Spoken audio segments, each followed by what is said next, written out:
All right. All right. So, Fable here. Hi. Hi. Big Heart Circus checking in with you, doing an interview about your community. And then my point of doing the interview is to be able to broadcast Bear Project to my network all around the West Coast and around the world and stuff. And just try to help get you guys more support and get the kids more support and learn, especially learn about the local issues that you're dealing with around the youth.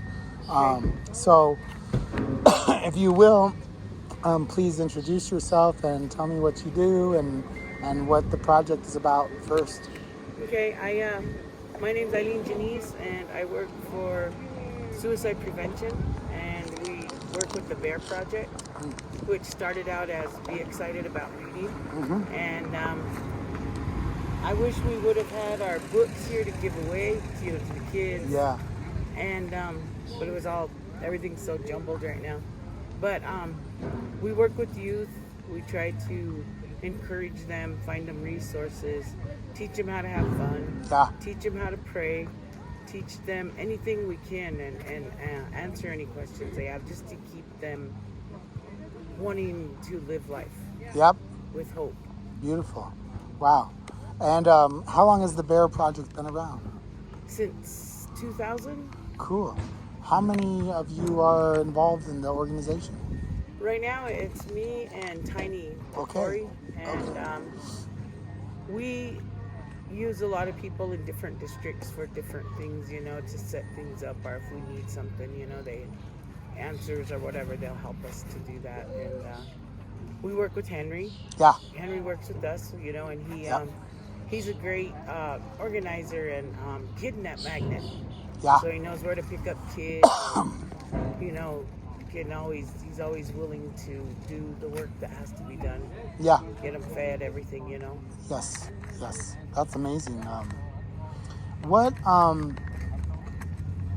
If you were to tell me like the main issues surrounding the youth in this area and in Pine Ridge and the reservation in general, like what would you say they are? The main needs? Yeah, main needs and needs and issues that they're dealing with. Poverty is a big one. Yeah. So with something like what you do is really nice because we can't afford to, and it taught them how to have fun. Yeah. How to just do things, to make themselves laugh or each other laugh. Yeah. And I'm hoping that they get a lot of their friends together and try some of the things that you have showed them. Yeah. Just to have fun. Yeah. Because if a lot of them don't know how to have fun, everybody's surviving daily. So, how do I get supper? How do I get this? Yeah. What's going to happen when I get home? And it's just in the moment things. There's no thinking in the future of stuff. They're just worrying about getting by right now. That's right. So this is something good because a lot of people forgot how to have fun. And we'd like our kids to just freely start singing. Yeah. Freely start dancing. Yeah. And not care what anybody thinks, but they are really modest, and a lot of them are bashful, and they won't do that. And so when they see older people like us, me and Tiny called queenagers, whatever, we're the only teenagers around, and you guys, just having fun. Yeah. Just letting go and having fun. Yeah. So it sounds like for you, especially for children, like there's a lot of high suicide rate, it sounds like, out here, unfortunately. But you all are here kind of helping with that by being there for the kids, which is really powerful. And I guess when people talk about needs, what I often see is them talking only about the basic stuff, which is important.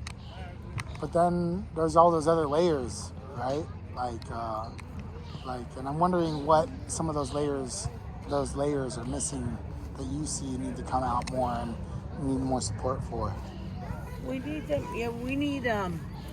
Okay, so they've been stuck at home for a year. Things are still starting to slowly open up. This is like one of our first gatherings with the youth. And wow. It's really awesome because I miss them so much. We used to have hot dog feeds and, Yeah. and a family night where families come down together and have little games and things like that here, music, and Tiny dances and her grandson dances, and just to show them, let's do this, don't be afraid. Yeah. And then they live in homes where there's maybe 3-4 generations. So you got maybe a 3-bedroom home with 17 people in. Wow. And with it being quarantined and stuck at home, and they didn't have no way to amuse themselves. So schools might have gave iPads, and they might have gave, try to get the Wi-Fi free to them. A lot of places it didn't work, some it did. But that wasn't enough. They didn't know how to interact with each other. So we wanted to give out board games. Yeah. We'd love to give out, then they could be in their yard and they could walk around. It'd be nice to have pedometers where they could just see how much they really do walk a day, and just more exercise and more, getting out there and doing things. But with this whole year, it's really been hard. So these kids have learned to shy away from everybody now. Yeah. And they need to learn to work together to make things fun. Yeah, right. And in terms of the actual essential needs that these kids are facing and needing, what would those be? Food. Just they're hungry, and with 17 people in a house, it's kind of hard. Yeah. To keep food, and if they're not there for supper, that's hard. Right. But right. So they like that. They like things like any other kid. I got a guy coming from Texas who's bringing us some flip-flops. So all sizes. Oh, I told cool. him all sizes. So we'll be busy and they're giving out flip-flops. And it's funny how sometimes people. So let me. Okay, here's a question. What is the value of laughter in your community? It's a high value. It's they teach us humor. So no matter how bad something is, something good will come from it. So even when they deal with death every day, grief, they never really get to understand grief, going through grief. Yeah. And they have a lot of death around us, and not just from COVID. Yeah. From alcoholism, drugs, just our everyday hard life that we live. They need to learn laughter is a big thing. They need the humor to keep going. And that's how some people do it. Somebody's really hurting bad. They lost their grandpa, they lost their mom, or they lost their dad. There's people that lost their both parents within a month. And somebody comes up and they still say, well, remember, they would cuss us if we did this. They would laugh. And that helps them to deal with things. And they know that humor is one of our values also for being Lakota. Yeah. We have to learn to laugh in order to live. Yeah. What is your opinion and view about having people come who want to offer their professional services as something to give, right? To give as a free thing without any strings attached. How would you receive them if they were to offer help, and what would you not want? Well, like yours is really awesome because you got your good afternoon. They got to eat. They got, to be with each other. Yeah. And that's really good. Yeah. We would welcome anything like that because we don't have the money to pay for it. Right. So all this COVID money that's going around, no one under 18 received it. Oh my gosh. Wow. So we fought for it, but I mean, we're just not important, I guess. But yeah.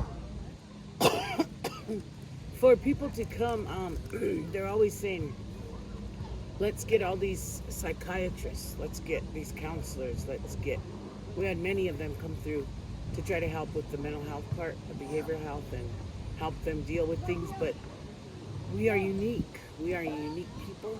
Yeah, that's for sure. So if they're not here all the time within the community, they're not trusted. Yep. And nobody's really going to open up and talk to them because they don't know them. So coming for a week and thinking you're going to do miracles is not it. You need to learn about our place. Yeah. So what helps us the most is we know a lot of the resources that are around here. Even if it's very primitive, we know where to go for this and for that. And Yep. we know that what they deal with when they go home. So you send them to treatment for 30 days. Yeah. You know, they come back to the same thing. Yeah. So it's easy to fall back in it. Most do. Yeah. You send them to a boarding school. When any break comes, they're back home and they go to the same thing. Yeah. So to keep them up, we give them our numbers so we know. So you always see a lot of people on there saying, "We can help you, we'll help you, give us a call," but they never leave their phone number. Jeez. So me and Tiny and we got Henry, they leave their phone numbers. Yeah. They know our Facebooks, they can get on, they can talk to us. They can visit, we could give them a ride if they need it, we could take them food if they need it. Yep. If they're way out in Wombly or way out in Red Shirt, we can call somebody we know who will give them it, and then we can replenish them later. You know? Gotcha. And you got to know these resources on the reservation because we don't have soup kitchens, we don't have thrift stores, we don't have any place like that. That's a really interesting point to make. In each town on the reservation, what are the things that you're missing the most in terms of resources? Yeah, that's it. Probably a place to, like in Pine Ridge, there's a church over here, two churches that give out sandwiches. Yeah. And but that's all it is you go get a sandwich, and that's mostly for the older homeless. And I don't know, the kids could go get them too, I guess. But they don't know that, And but we're missing on that. A thrift store. Yeah. Recycle clothes. That a lot of times they're cool and they're in style. I found a lot of things in the thrift store. Heck yeah. They're really nice. Even like lawn chairs. And things they can use for the summer. So we do miss out on that, and plus we miss out on parks. Oh yeah. So this one's here. It's always used, always going. But in a lot of the districts, the grass is overgrown. There may be trash. The basketball things don't have nets. Don't have Yeah. And plus they don't have the people to organize and make it fun. Yep. So yeah. There's a lot of work and need and help that needs to be given as well. Yeah. We need to volunteer our time. Yeah. But they need to be well, a little bit well anyway. I mean, drug and alcohol free. Yes. Not worrying about gambling. I mean, just but when you are sober and not on drugs, go to a park, gather the kids, do something with them. Yeah. Sobriety even is hula hoops. Yeah. Jump roping. You know? Well, I can't do a hula hoop though. You could. I could teach you. I'd love to have Big Heart Circus come and spend more time with you guys like you're talking about, because it's really special to me here, and especially to me in all the communities I visit. And I'm from the United States, so I like to make it an effort to come back with my bus and teach circus and skills. That would be awesome. Yeah, because I also can teach it as a career path. Yeah. And it's a way to travel and get out. We have like Potato Creek, a Yep. small community, middle of nowhere. Yep. They need it for their kids. Yep. Yeah. And because we don't know what they see otherwise, but give them something happy to see, teach them how to make the other kids, Yeah. And that's where it's needed. Red Shirt Table. Yeah. Way out middle of nowhere. Yeah. A lot of them places, Wombly, everywhere. Yep. None of us have anything, we Yeah. have bowling alleys, we don't have. Yeah. So we need to learn ourselves how to do it. Yes, definitely. Well, is there anything you'd like else to say? If there's one thing or a couple things you'd like to say to the world about your project and what you're doing here before you go? Sure. We as a project try to uplift our youth with hope and means of food, helping get IDs, helping with shoes, clothes, jackets, giving them rides to different opportunities that they need to go to. We try to have their mind look outside to see what they actually can do out there. Yeah. I mean, the opportunities that are there for them. Yeah. And so we take a lot of them to the hospital. A lot of them we have to have their family get to them, and behavioral health institutions. We Yeah. help them.